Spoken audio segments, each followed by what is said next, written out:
What's up, everybody? Welcome to episode 395 of Opinions May Vary. I'm your host, JR. My co-host with me, Alex. Hi. How are you? I'm great. It's cold. Mm. You know how that's like the thing now. I start with the weather. That's just what I kind of default with now. I always say hi and then I comment on the weather. You're showing your age. Is that off? Yeah, I really am, because those are the conversations that interest me now. Like when I work in an office environment. By the way, every stereotype that you see in television shows with office environments, they're true. Okay. And it's just the weather. I just find myself like, hey, did you see the snow? And these are the conversations that I want to engage in now. I'm sorry. And yeah, it sucks, dude. Anyways. Good thing we're not doing that now. Yeah, we are not. No, we're not. We're not. So much snow, dude. Like 14 inches. Stop. Joining us this week in studio, someone we had the pleasure of meeting way back when. We most likely talked about it on the recap. I can't remember because it was so long ago. Meaning 5 months. More than once, probably. It was in July. True. Mm-hmm. That is true. But we have Mr. Rich Longmore joining us. Thank you, Rich, for coming on. Well, thank you for having me. This is going to be a fun one. We met you at, or at least the most recent time, was at ConnectiCon this past summer in Hartford, Connecticut. It's kind of we refer to it as like our backyard show because it's the closest one. Because we kind of do the same like 5 shows every year. Like we do like PAX, New York Comic Con, ConnectiCon. We used to do like or now it's Boston Fan Expo. But that one's kind of fallen off. But ConnectiCon's kind of like one of the main ones because we can just kind of chill. Yeah, it's a nice show. It is, right? Yeah. It's a cool show. But we had the pleasure of, or rather Alex, because I was doing my thing. I was doing my thing at conventions where Alex talks because he could talk to people, and I get really shy and bashful, and I look at stuff. I get to say, hi, I'm Alex. This is my co-host, Jet, and he's gone. And he's gone. But it actually took us a while to talk with you because so many other people were talking to you. Yeah, when we wanted to come up, you had like a small crowd. A few other times that we would swing by, be like, "Hey, is the main guy here? Is the artist here?" And they're like, "No, he stepped out for a second." Or like, "He's behind these 3 people." And even then, like, I would creep your booth in past years because I'd look at your stuff and I go, "I dig it. And I think I want to talk to this guy." But I'm shy right now. I'll get to it someday. And then like we leave and then we're not doing it. But we made it. Here we are. Yeah, when we say booth, by the way, at convention, Rich has BogelBear Illustrations. So it's like it's an art thing. It's stuff that you can actually. It's not like us, like where you come up and we say we have a podcast and then you don't care about it. This is actually interesting artistic stuff. But we're going to talk about that in a few minutes. We're going to get into all that fun stuff. So let's do it now. I wasn't sure where you were. I was like, wait, I'm out of intro stuff. I guess we're just going to dive in. So BogelBear, what can you give us a quick, like, do you have like a pitch when people come up to your booth like us and say, what are this? This are mostly Well done. The idea was to do something that the fans would like that was sort of in a style that would be fun for me to do. So my daughters actually were very into the cosplay, and they had gone to ConnectiCon, and they said, you should come and have a booth. And I came, and I think the first year I mostly had the stuff that I do professionally, which is mostly game art. And people came, and this was before the D&D resurgence. And they looked at the stuff, and then they looked puzzled, and then they wandered off.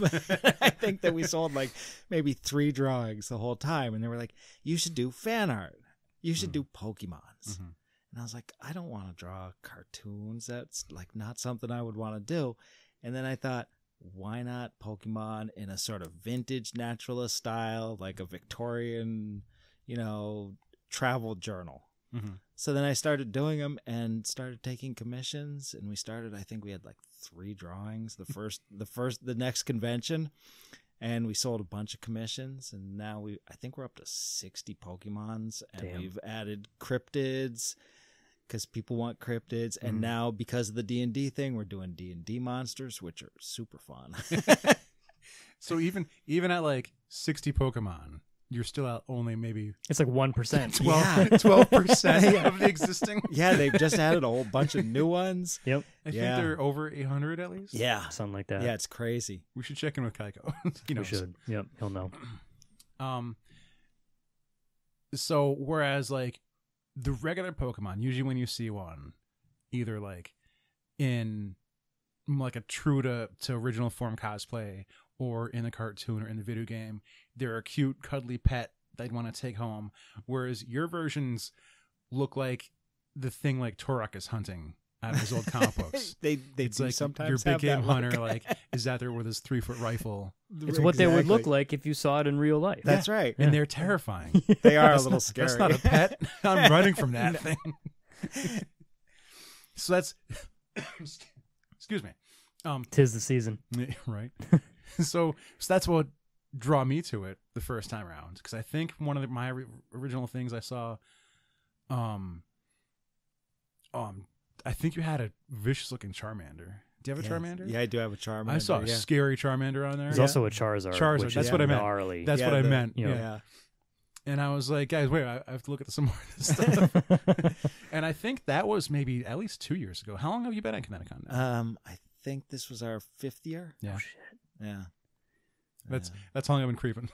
Yep. Yeah. And yeah, I did notice like the cryptids were a new addition this year that I don't believe I saw in past years. I had cryptids and a few D&D things. I think I've got 7 or 8 of those. Mm-hmm. They're nice because I can sort of use stuff that I've done and already been paid for and just sort of tweak it a bit and get paid for it again. So how long have you been doing illustrations for? I've been freelancing for I think 15 years now. So you got some experience. A little bit. A little bit. Yeah.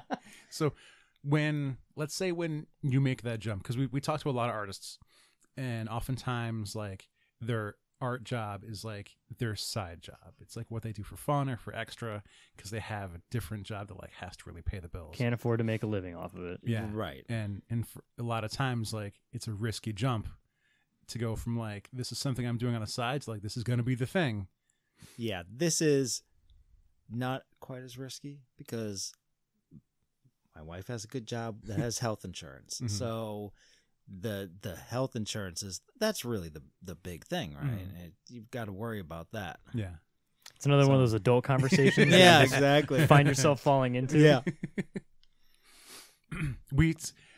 Who would we talk to? Rob Bricken. We talked to a guy who used to run a website called Topless Robot, and it was really just like a geek culture news site. He did comic books and toys and movies and video games and everything. And like he was like, yeah, I got a job doing what I love and got insurance for it. That's really I nice. got healthcare out of it. He's like, you really know you made on the internet when you can Yeah. have internet and healthcare. Yeah, it's true. So, like, what kind of, I guess, had you already stocked up, I guess, a clientele to go freelance with, or? I had a few clients, and one of them was, well, actually, the real reason I freelanced was that I was working for a novelty company doing novelty design in Mhm. Rhode Island, Mhm. and it was a long haul, and then they moved further away, Right. and I was like, I can't do this. Deal breaker. So I started sending out samples and started getting some replies, and then I got a job re-illustrating the Lone Wolf books by Joe Deaver Okay. for a company in England. Hmm. And that was a nice, steady, like sort of freelance income stream because there's like 18 books. And so it was a lot of work. Mhm. Every book had 20 drawings in it. Whoa. and How it long was- did that take? It took a while. It took, I think, 2 years I was working on that. Mhm. That sounds about right. Yeah. It was, and then because of that, I got jobs with a couple other English companies, and then a German company bought the German rights to the book, and then I started working for them doing other stuff. So it's the internet's fantastic. I can send samples all over the world. Right. And it's that's a thing that I get confused on. Not confused, but like I get concerned when I hear like either American writers or American, editors working with a lot of foreign talent, and like there's amazing artists coming out of Brazil or out of Thailand. Oh, I know. And I'm like, how do you translate, Cyclops' optic blast properly? It's true. It's true. It's like, yeah, I wrote this script where Storm has to talk to people. It's like, we're sure they're gonna draw Storm Aurora, not a thunderstorm, right? Right. And having the confidence in like whoever you're working with to know they're getting the right thing, and like how would you have to correct that otherwise? So like being on this end, working with people in Germany, like do they have immaculately that the emails I get, I've got emails from companies in Germany, companies in Italy. It's like I have to do like digging on Google to figure out where in the world they're from, because their emails are in perfect English vernacular. Oh yeah. It makes me feel just terrible to be an American and only speak one language. Like, they speak English better than me, and okay. And that seems to be like I haven't had any problem with translation or anything else. Though that's not true. A company I worked with went bankrupt, and they sent me forms for filling out to collect my money, and they were all in German. So. Good Lord. That's the thing I hear from I'm a big fan of Henry Rollins, and he does a ton of traveling.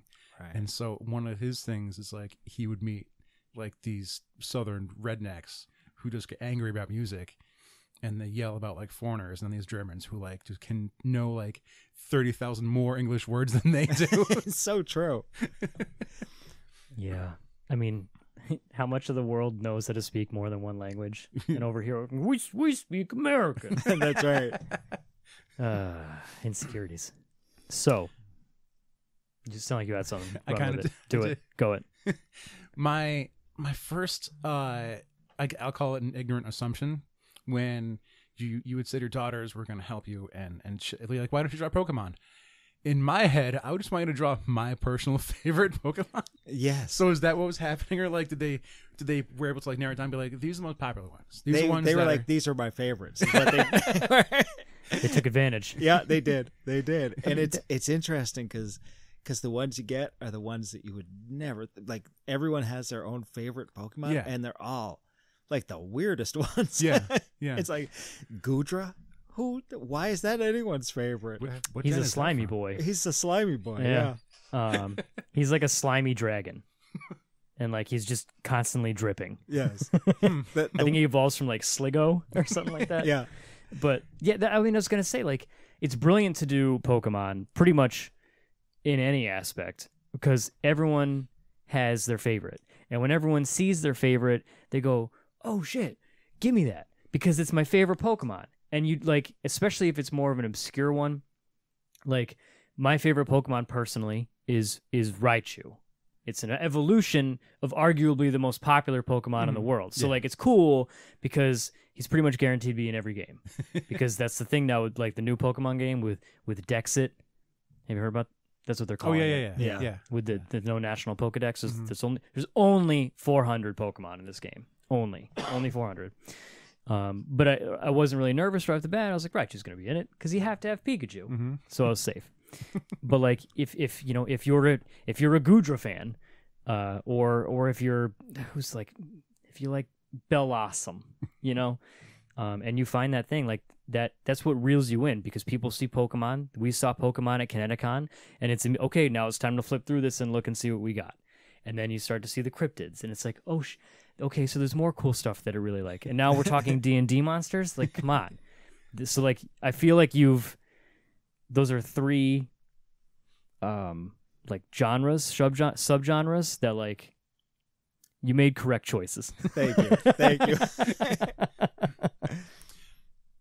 How do you?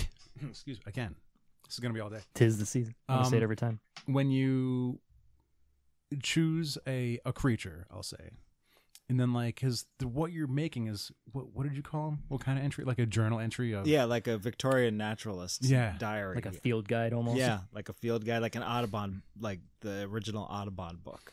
And there's some where like you break it down to like who was that? He's wearing different armor plates. for, I can't read it. Agron. Yep. Thank you. And like you've got like some of the armor plating like sectioned off. It's separate. It's like, oh right, that's what it might look like off of the Pokemon, off of the creature. Then the ones it's like, well, here's the back of Mothman, and it looks gorgeous because it's Mothman's wings and everything. It's like, well, let me give you kind of like a side face shot too. So how do you decide like to make up these aspects of established creatures and characters and then decide what to put into the illustration? Some of it for a lot of the Pokemon, my daughters both are big Pokemon fans, so they'll be like, this would be a cool thing to draw. Mm-hmm. Other times it's like I just read. I like doing the research. Mm-hmm. So like with Mothman, like one of the things they constantly mention is his red eyes. Mm-hmm. So I felt like I had to have a close up of that big red eye. Mm-hmm. And just in case you were to encounter him. You exactly. Could open up your field guide. And oh, right. Yeah, that's definitely. It's not some other moth-like creature. This one's got the red eyes. But yeah, it's the same with the D&D monsters. You know, you've got to pick out that one thing that makes them different from every other monster and draw that so that you can recognize them. Do you have like a running list of things you want to draw that you haven't gotten to yet, or things that you? Because one of my questions, oftentimes for artists, or when I have like a makeup gig or something, it's like, what do I know I could do right now, and what would I really need to think about, and what can I just not do at all? Yes. So I imagine like there's stuff where it's like, this will be a challenge. Like, are you excited for the challenge of drawing this thing that you haven't drawn before, or is like, this will be easy, I'm going to do this first?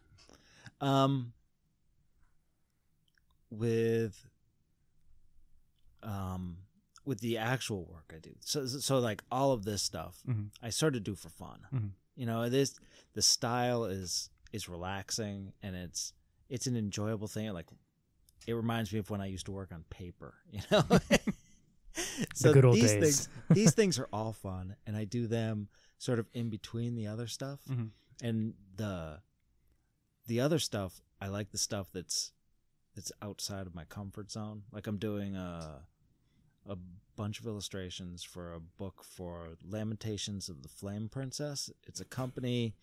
Love the title. Out of Finland, and they're an OSR company that's a old school revival. Okay. So, and they're kind of on the edge. Like, their stuff is very grotesque and a little weird, and they sort of court controversy. Mm-hmm. But a lot of their stuff is really cool, and the project is weird and different, and a break from drawing black and white adventurers fighting dragons, you know. Mm-hmm. But but I'm way behind on that one. There's a lot of Pokemon out there. There's a lot of Pokemon. So when it comes to like, if someone was asked you to draw, if on your list of things to make to sell at conventions, it's like, well, I could do a green dragon, or I could do a gibbering mouther. It's like, well, do I like dragons, or do I want to draw just a pile of mouths? I think I would choose the mouths every time. Dragons are a lot of work. They got a lot of scales. You got to get all the details right. It's a lot. Yeah, mouths are. I actually just painted a gibbering mouther. Really? Yeah, for a game token. It was very cool. I'm working for a company, Pro Fantasy in England. They're doing D&D tokens. You know, the little like they're like little playing pieces that your DM would throw down and say, "Oh, here's the monster you're fighting." So instead of like figurines or like minifigs, it's just okay. Yeah, I think that you can download a set of them and just print them out yourself. It's pretty cool. That does sound rad. Yeah. So we should do that. Yeah. Beats like putting in the quarter and saying, all right, this is one guy. Exactly. We used Lego minifigs once. This blue gem is another bad guy. Yeah, exactly. Yeah, I've done I think the project keeps growing. I think there's like 200 of them that are done now. It's like every cool D&D monster. Do We're dueling it out today. Do you have a? Because this is my lame question, but I'm also just so interested because I think Alex already mentioned his favorite. Is the gibbering whatever you say? Is the Mouther your favorite D&D monster? Oh, I don't know. It might be for now, but I don't. Alex had us fight one of those. I don't have that vast of a knowledge in a campaign that he ran, and I may have accidentally murdered a guy, like an innocent bystander. You did. Yeah. Yep. But do Yeah, you have a favorite? Like, when we're talking like D&D monsters, cryptids, and Pokemon, like, do you have your favorites that either you've done or want to do? I actually like bugbears. I think the bugbears are cool, and I have to Google that. yeah, Bugbear. I actually they're this is from the Adventure Zone. There's a bugbear called Clarg, who's a character that shows up fairly early in the podcast, and he's very popular. And I did a bugbear, and I was just like, I really like this guy. I even got a T-shirt with him. They're a legendary creature, a type of hobgoblin comparable to the boogeyman. Yeah. Huh. Okay. All right.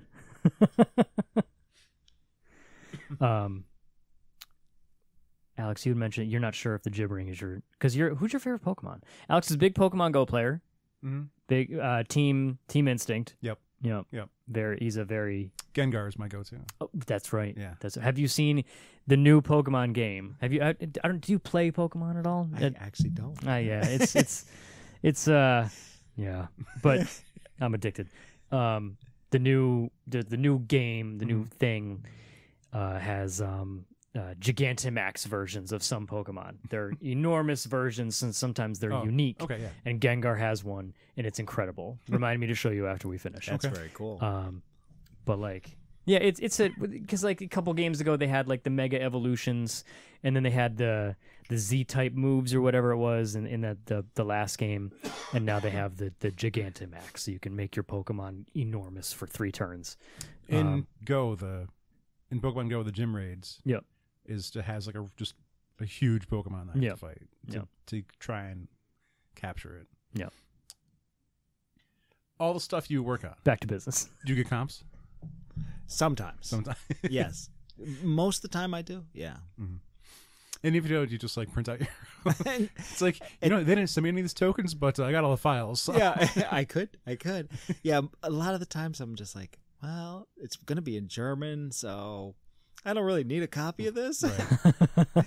But a lot of the companies are really good about that. They send the comps, and I actually haven't gotten any tokens. Maybe I'll have to send an email. For people who might be thinking about getting into freelance work, do you have any kind of pointers or suggestions for getting those types of? I mean, it also could be a trade secret, like to no, the work's mine. Why would I give you pointers? Right. Is there any sort of could you give any advice to people who might be thinking about making that leap and being able to get work like that? Yeah, my advice would be to get a good solid 8 pieces that show some range, and then just send it out to everyone you can think of. Go to a game store, look at every book, write down their addresses, try to get the names of the art directors, go online, figure that stuff out, and just bury them in your art and keep trying.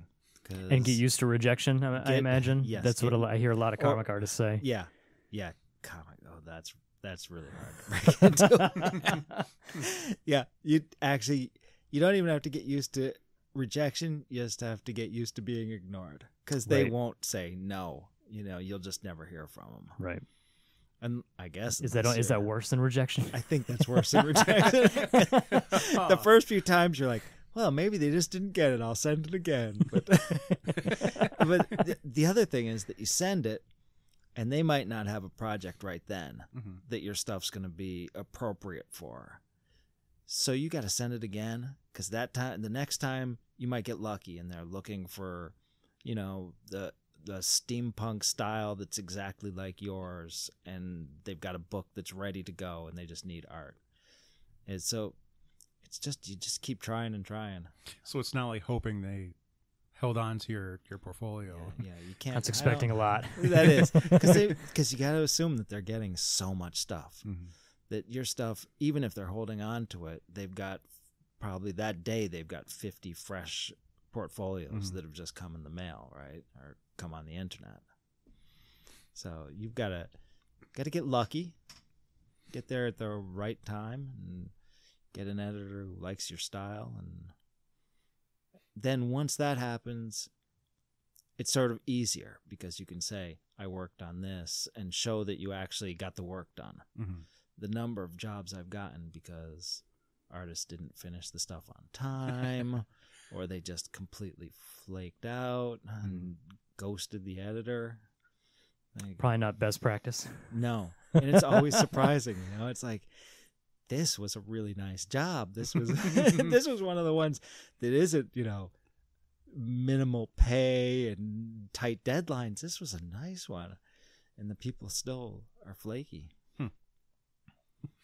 Have you also done any creator-owned stuff, or have you been mostly working for other people? Mostly working for other people. I mean, before I started freelancing, I was like, you know, I had like regular jobs where I was doing art, but it was like for companies. And then once I started freelancing, I was sort of too busy getting jobs from these companies to do creator-owned stuff.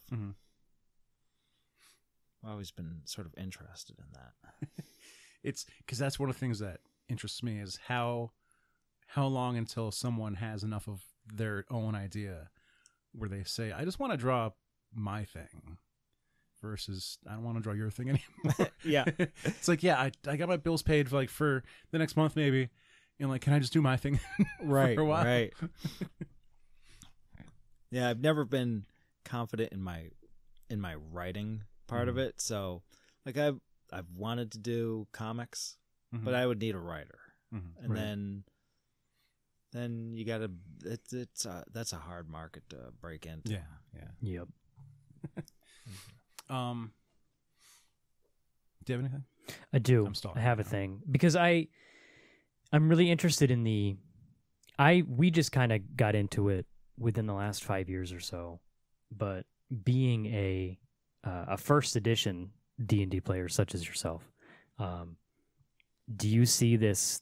And we had mentioned, I think we were talking about it in pre-show. I can't remember if we mentioned it yet. We haven't. Yeah. Actual air, like the Adventure Zone, Critical Role, Acquisitions Incorporated, like all of these D&D things coming to the forefront. D&D is everywhere now. It's everywhere. Like I used to work at Barnes & Noble for a long time. Went in the store the other day. There's whole displays of dice and like obviously the books. We always sold the books, but like now there's dice and playmats and dice cups and towers. You can buy a bag of dice for like $40. Yeah. Good Lord. Dice are huge now. Yeah. It's crazy. Yep. I mean, I'm sure you were at ConnectiCon probably 2 years ago, so Level Up Dice was there, and they had like the crazy like luxury dice. Obsidian or meteorite. Yeah.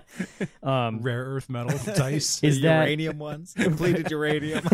I mean, there's gonna be being, you know, kind of like an OG yourself. Like, is this kind of like the renaissance of is this great? Do you love it?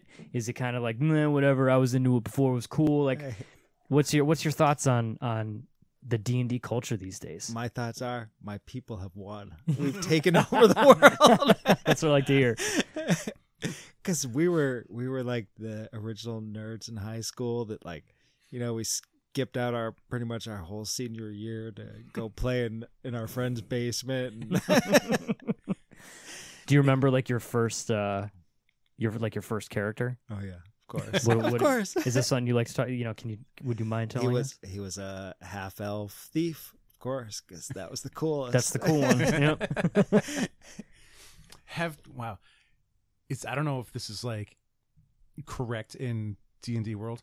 Have you remade that character like since then, and like for new editions or for new campaigns? How dare you? I have not. No, he is immortal and in the past. He stays back there. Yeah. When we started up our first game, our very good friend Joe, he's our DM, wonderful DM. None of us, you had played before. right? I'd played White Wolf before.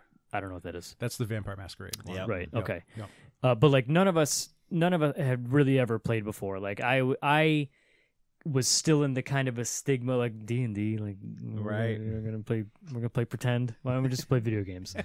And he got us all into it. He got a game going for us. We've been playing ever since.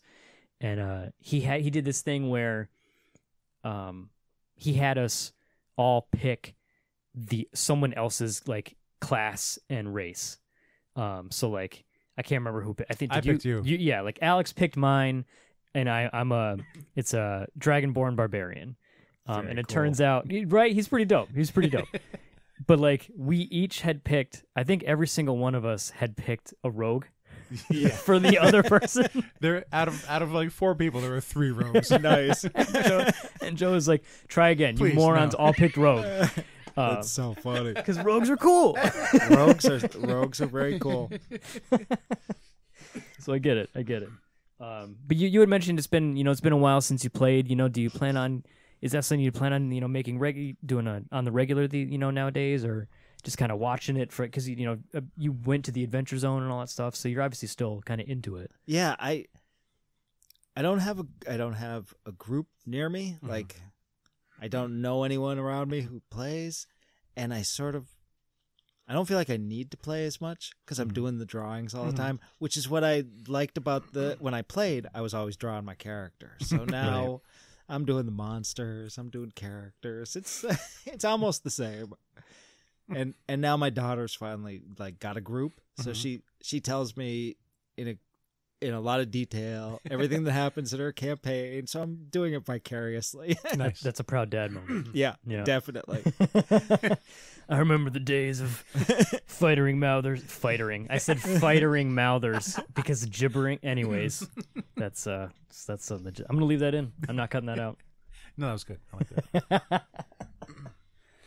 that. Has there been stuff that you've wanted to work on that you haven't been asked to yet, or been paid to rather? Is there things like, well, I really wish someone would ask me to draw. I'd really like to get paid to draw. I want to do a Colossus, please. That would be very cool.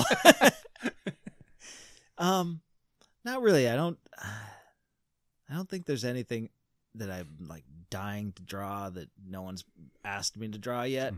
It's the nice thing about this is I never really know what I'm going to get to draw next. So it's always kind of an adventure. You get the description, and then you get to do the research, and you get to figure out how it's going to look, and you pick the pose. So it's always something new, and I don't worry about what's coming next as far as that stuff goes. It's as long as it keeps coming, it's great. Do you go through like a lot of prelims when you're looking for a pose? I do. Or do you have one in your head already?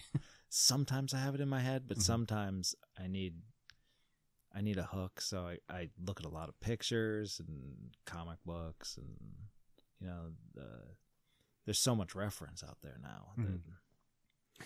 With the like the explosion of like crowdfunding and kind of, I don't want to say the ease, but would you ever consider like, is there a book in your future, like putting your stuff together? Because I feel like I would love to do a cryptid book. it would be really it would be really rad to see, like, especially because you mentioned you're up to what, like 60 something Pokemon right now. Yeah.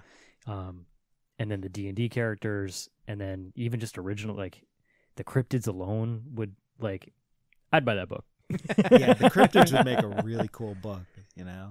I a couple years ago I did a Pokemon calendar. And Pokemon a couple of years ago was worse than they are now. I think that they've relented a bit about the intellectual property. Yeah. Oh, yeah. And the calendar was I did a Kickstarter. It was going along. And then some online magazine picked it up and said, "This is cool." Oh and dear. it just started to skyrocket. And it had like 3 hours left, and it was doing great. And Pokemon International slapped an IP thing on it. Got it shut down. Got it shut down. Wow.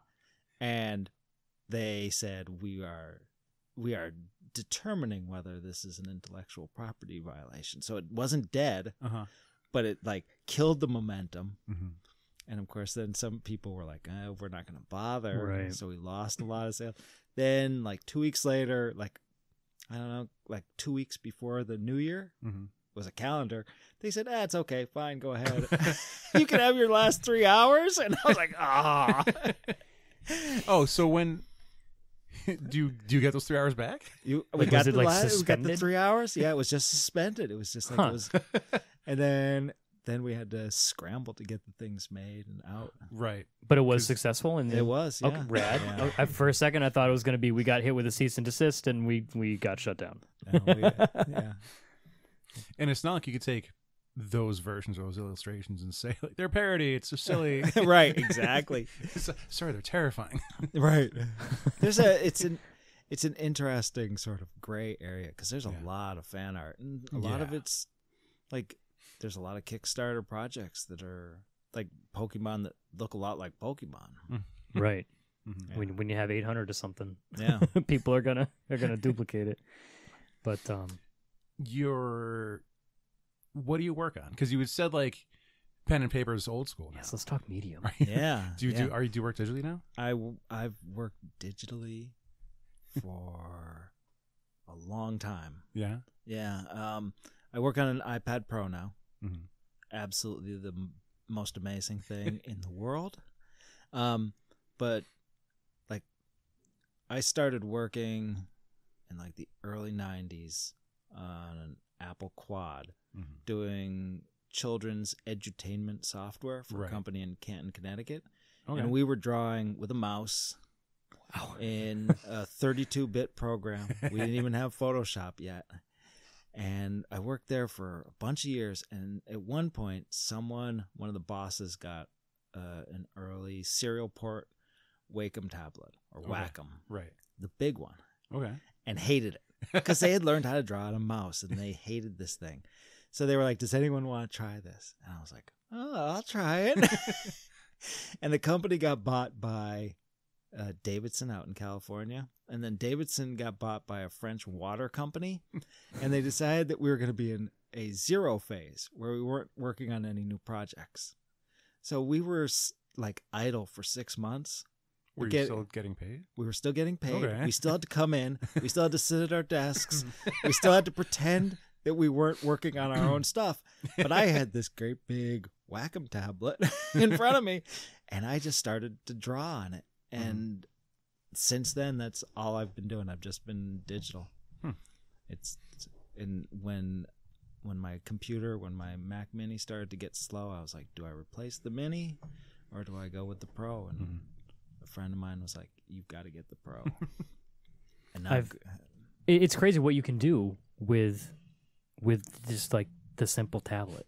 Yeah. Like you can, like when we go to PAX and we go to the Make-A-Strip panels, like he draws the entire strip on his surface, which is like the size of, it's probably smaller than my laptop.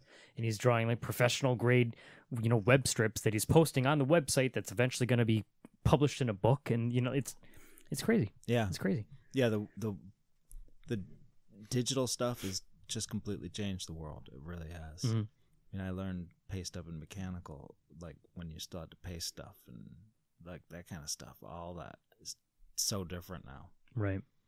But I highly recommend the iPad Pro, and if Apple wants to hear that, throw you a couple shekels. Yeah, give me some more iPad Pros.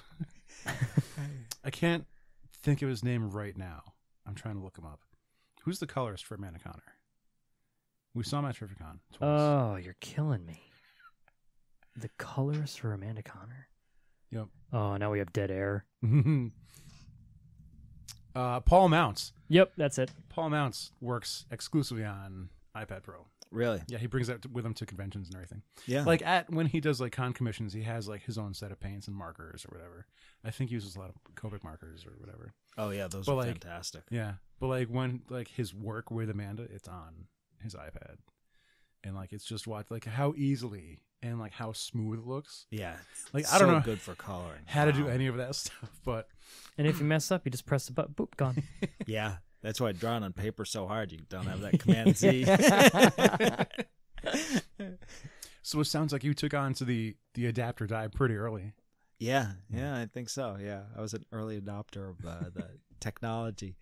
Yeah, at first I was very resistant, but I imagine a lot of people are. yeah. I think I would be. Well, like, I mean, we're being collectors. It's in our nature to want physical. Yeah. You know, I think we've talked about this countless times on this show, and you know, the one of my favorite artists, Russell Dowderman, drew Thor for a while.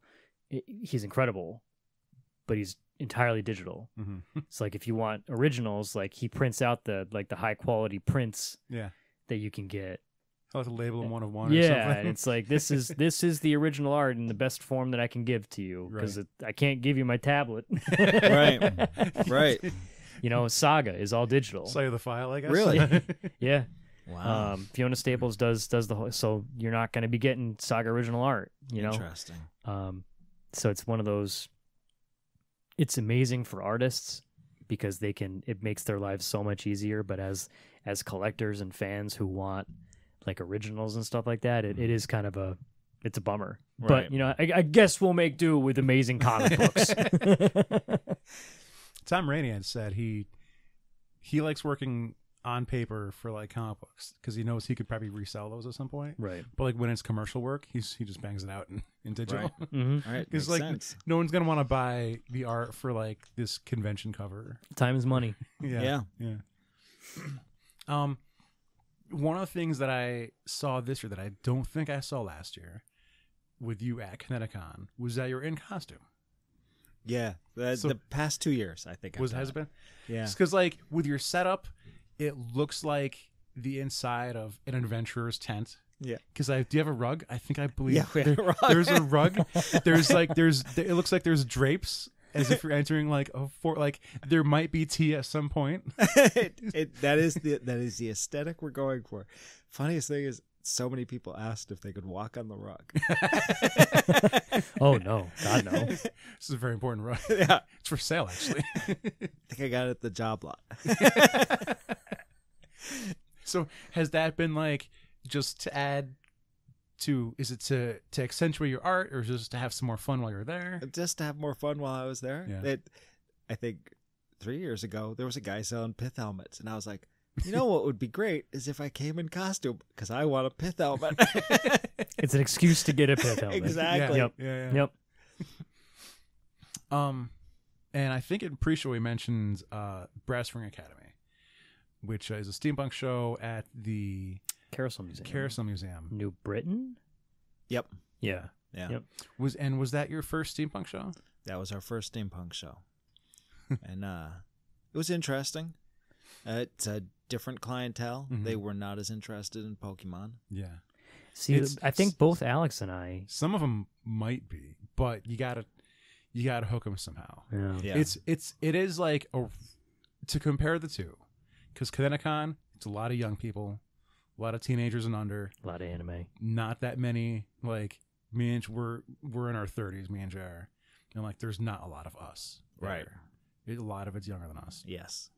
And like depending on what other guests you have there, whereas like steampunk shows, it's rare to see a lot of young people, Right. because a lot of them might be like 40 and over, possibly. Yeah, it seems that way. Yeah. So it's two like almost completely different audiences. Yeah. But I would imagine your work would fit in both, but it depends. It's weird. Yeah. It's like to get a paying audience. Yeah, I feel like the steampunk people want accoutrements, Mhm. not art on their wall. Yeah. Right? They probably already filled their walls with portraits of themselves as their characters, right? So, Yeah, that's kind of true. yeah. It's good. The number of photographers that we're friends with, that's Yeah. already happened. Yeah, because I talked to one of the photographers there. He took some pictures of our Mhm. booth, and yeah, it's apparently a big thing. Mm-hmm. But I feel like you should have one of those big daguerreotype kind of cameras to take pictures of those people. Right? Like big, Funny you mentioned that. silver emulsion. Is one within reach? Yes. So we have a friend we've met at a show a while ago. Her name is Nicole Pye, and she takes tintype pictures. That is so cool. She's got like a 100-year-old lens. Yeah, it's like Civil War older. era. It's Her and her husband like build the box around it. She has to mix like the chemicals to brand the metal and everything. And she like has to focus it herself. She tells you can't move while she's focusing. Yeah, when if she you takes the move, picture. you get the thunder. That is so cool. Oh yeah, she's fantastic. She's great. Her husband Brian's awesome too. And the quality, like the product is incredible. Like she's made one for like kind of each of us. Alex has like a custom one of just him. Our friend Brett has one. There's two of the three of us. Yep. Yeah. Yep. That's very cool. It's really neat. So yeah, and she we met her at a steampunk show. And her booth was like getting time to be like hello, because like we kind of became like friends through the show. Like she was on our show a couple years ago. I'm actually looking for the episode number right now, but Devil's Dark Room. Yes, Devil's Dark Room. It's really rad. So yeah, when it's funny that you mentioned that because it's a thing. Sometimes it's a we thing. know people.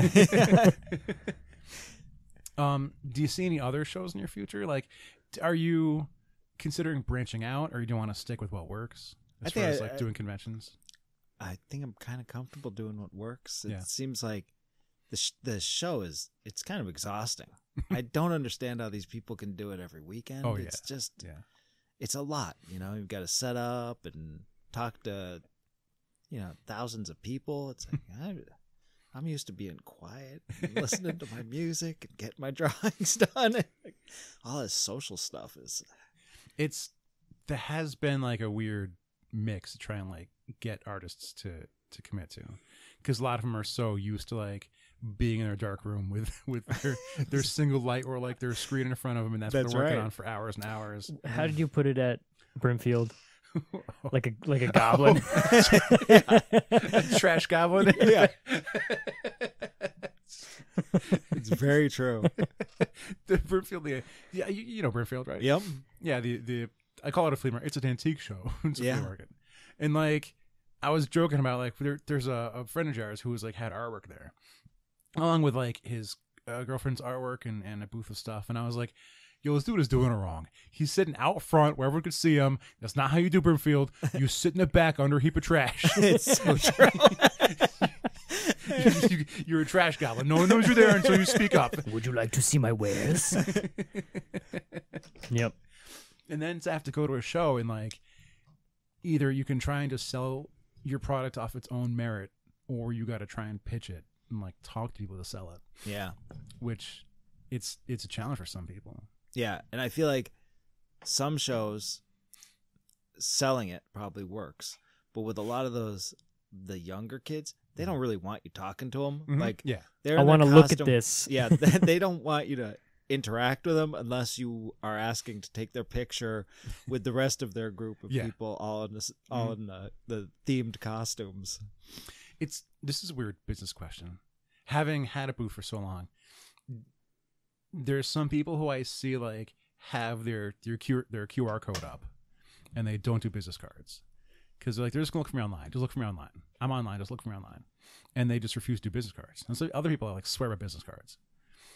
And have you found if one works better than the other? Like, are you able to track how people find you? I have not been able to track that. I did business cards. Everyone takes the business cards. I don't know how much business you get from it, but the number of online sales is heavier in this area. So perhaps it does work that way. Right. I do sometimes sort of track my online stuff. Speaking of, I mean, that's as good a time as ever. I've been eyeing your Etsy store pretty much since we started talking. Where can people find your stuff should they want to go online? The Etsy store is the best place, and it's BogelBear Art. And you're a 5-star man on there. That's 5. Yeah, 5 stars. I'm a 5-star man. What's that from? It's Always Sunny. I'm a golden guy. I'm a 5-star man. Yeah, you can check out the Etsy store, BogelBear Art, BogelBear, and you can see like there's just some real that Wendigo. Good Lord, That Wendigo was fun. What is a Wendigo? Oh. I'm trying to look at the field guide here. It has some real nasty teeth. I can tell you that about a Wendigo. A Wendigo is what you become if you. I think that it's an indigenous people's legend that I guess one of them is that is what you become if you eat human flesh. If you are like starving and you eat human flesh, you can become a Wendigo. And there's also the Wendigo in Alpha Flight, but he's a little different. Yep. Oh, right. That's right. He saw Squatch. There we go. Wendigos who fights Wolverine. In his That's first right. appearance. That's right. Were you gonna actually? Yeah, I stalled. That was a mistake. I didn't want. Oops. But it's not to be completely not helpful. There's been like multiple Sasquatches too. Yeah, it's not easy. it is. It's true. X-Men universe. Yeah, it's usually a Canadian legend, Right. when I hear it. In the Marvel's Earth X book, one of the things that happened was that Multiple Man got lost in Canada, There's so many of them. and well, he had to start eating himself. So now you had Multiple Man Wendigos. So imagine like an army of Wendigos. That's funny. It's like 300 of them coming at you. If Multiple Man eats himself, Mhm. does he feel both remorse and pain at the same time? Like, He wouldn't feel pain if his dupe dies. okay, He'll know it happens, but he won't feel it. like he experiences death while killing himself. He'd be aware, but also he can't reabsorb that one now. Right. So a piece of him's missing. Because one of the things they were doing for a while was like each dupe is like a different prime emotion. Right. There's one that was anger. There's one that was sex. There's one more confident. There was one that was less confident. Yeah, I don't know if he could, depending on the version, I guess. Whoever's writing it. Yeah, because sometimes like he just reabsorbs himself, and other Yeah. times I don't know if he would be able to go through fully eating himself without absorbing himself. Well, there's a question. Yeah, that's actually yeah. If he eats himself, he's just absorbing. Because there was a weird one where like he created like a baby version of himself and didn't know. He thought it was his son. He thought it was like his kid, and then he absorbed it, and everyone freaked out. It was nuts. They're like, that was a dupe the whole time. It was wild. That was a Comics painful. are weird. That was man. a painful. Oh man. Some of your work that I was perusing, what was that? I saw like was like a World War I planes. Yeah. Like some. Do you prefer working off of imagination or creating it yourself, or do you prefer like working from reference? Thank you. I like both. Yeah. Even the stuff that's kind of crazy, I sometimes use some sort of reference. Mhm. You know, like certainly with the Pokemons, I'm doing quite a bit of reference stuff for like, you know, how exactly does the electric glands in an electric eel work, and would that be the same in Luxray's tail? You know, it's like Stuff you wouldn't really think about. It forms the art. So, Mm. but yeah, the biplanes and stuff. That kind of historical stuff is fun because the reference is there, and you've got to be accurate, and people get irate if you're not accurate. Have you been called out in the past? I actually haven't. I've been very Nice. lucky. That's right. That's right. Nice work. Thank you. With the new Pokemon game, and this isn't to even pigeonhole your work in just Pokemon, but I guess it's fresh in my mind with I've put 60 hours into the new game in the past week and a half, 2 weeks. Is that just like more content? Like Yes, like the definitely. fingers are going like yes, good. Yes. Yeah. Yeah, because there's some fun stuff in the new game. So The designs are always like a lot of people were. I mean, for multiple reasons, were bashing the new game before it even came out. I don't feel like I have my own qualms with the game, but I feel like people were a little overreactive with their concerns. Some people were saying that, like, you know, oh, I'm tired of like the bipedal, like human, like, and it's like, okay, there's plenty of not ones like that. Well, there's less than 20, right? Of the like people. Well, yeah, it's just the main 3 starters in the latest one. Oh, okay. All end up, or not all, but like it eventually it's just it kind of goes. It looks Gotcha. like it's like they're standing on 2 legs. Okay. It's like a human almost. Yeah, I've heard that complaint. Yeah, but there are some really like there's one that's just a set of gears because it's Pokemon. Yeah. You know, but it's a coffin with arms. Yep. I caught that one. This is in the latest game. He was a weird one to get, but because I do see you already have a Wooloo up there. Yes. Wooloo, God damn it, Wooloo. I don't know that one. Wooloo, it's one of the new ones, and in some mild spoilers here for the newest Pokemon game, your rival, who's also subsequently your best friend, has a Wooloo, and he throws it out in every battle, like first Pokemon, Wooloo. And it's like, dude, I'm gonna destroy your Wooloo for the 17th time. And like it's toward the end of the game, again, spoilers here, so skip ahead like 15 seconds. Toward the end of the game, champion whatever, and it's like, hey man, let's do one last battle. Throws out his Wooloo. And even like when sometimes you have to like team up with him, and like you throw out your ball or whatever, he throws out his Wooloo. Like it just gets one-shotted and dead. It's a little sheep. Yeah. Sheep. Yeah. It's a sheep boy. Yep. But dude, put that away. Get out your go-goat. That stupid Wooloo. Are these things that at this point do you research now, or do you just go to your daughters and be like, hey, what's cool? I mostly just go to them. They were like, there's a new game coming out. You should do a Wooloo. I was like, all right. Sold. And there's a new Ponyta. So yeah, yep. It's looks like a little Shetland pony. Yeah, it's like a fairy type now. Yeah. Ponyta has been historically fire type, evolves into Rapidash. Those are OGs. Those are original 151. Those ones I know. Yep. That's what's up. That was like one of the first ones I did. The Rapidash. And, yeah. Right, yeah. I looking at the Etsy page, I did see that one. And on the Facebook page, I did see the new Galarian form where Ponyta and Rapidash are now fairy type. That's facebook.com/BogelBear, where you can see that. Was that the Wooloo was the first one you did, and now you did the Ponyta? Yeah. Is it going to be? I imagine there's going to be plans for. There has to be plans for more. I'm waiting for someone to commission their favorite Pokemon of the new game. But until then, just a bunch of rad stuff. Do you have any plans for upcoming shows or anything like that? Are you going to be doing ConnectiCon again this year? I am going to be next year? ConnectiCon. Yep. What's the schedule looking like? That is the only show I'm planning. Nice. I don't know. We might go to the steampunk show. Brass Ring. Yeah, the Brass Ring. I believe that's in February. Yeah, I think it's in February. It's such a horrible time of year. It's cold. Yeah, I'd rather just stay inside. That's a rough driveway to get through snow with, too. Yeah, it is. Yep.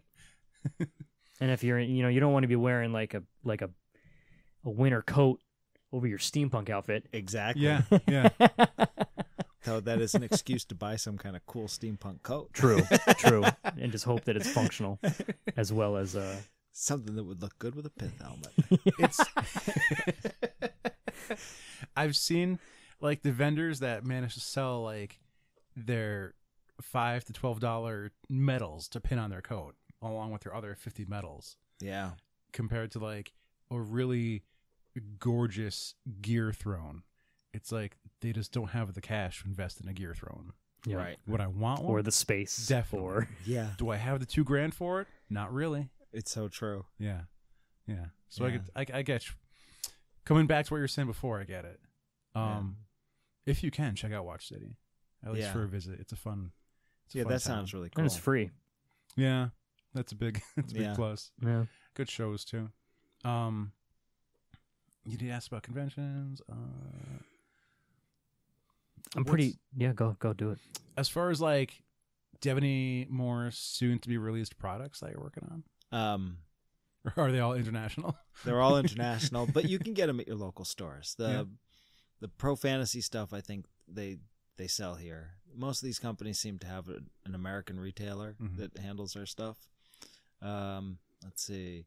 I'm doing some drawings for Arden Vool. Have you heard of Arden Vool? It's an OSR, the old school revival. It's a mega dungeon. And the guy is selling, I think it's going to be like 1,000-page PDF of this dungeon. So I'm doing one tiny chunk of the dungeon. I'm guessing that he's got other artists doing other chunks of the dungeon. Are you able to say what you're doing for the dungeon, or is that? I think it's still secret. Got it. Fair. Right. We'll have to wait and see. Yeah. So it's called Arden Vool, and it seems like that's a lot of PDF. That's a lot of pages to rifle through. It's like your entire campaign is just the dungeon. Yeah, for years. Dungeons and Dragons. Yeah. It's most likely going to be a dragon or two in there. As we we pretty much nailed the time on that. It was perfect in a way. We discussed. We knocked everything out. We checked off all the boxes. We talked about upcoming shows. If you're at ConnectiCon next summer, you can go and check out Rich's booth, BogelBear, and you can. Who knows? Maybe your favorite Pokemon's there. Maybe your favorite cryptid's there. If they're not, you should just ask for them. Exactly. Pay Rich some money. That's right. Throw down some shekels, and get your fave if it isn't already there. Rich, thank you so much for doing this. This was great. You braved the weather because it's cold and we're old and that's all we talk about. Best of luck in the future. Hopefully, I can't wait to see what else comes out of all this. Again, you can go on Etsy, BogelBear Art, and Facebook. Those are the two main places to. Yep, two main places. And I've got my own website, but you can't really buy anything there. But it's got links. So that's BogelBear.com. BogelBear.com. You heard it here first. Not first. You heard it here most recently. So that's gonna do it. Rich, again, thank you so much, man. This was a great time. I'm done. I've officially hit my rambling phase, so I'm gonna end it. Until next time, I've been JR. I'm Alex. I'm Rich. And this has been episode 395 of Opinions May Vary.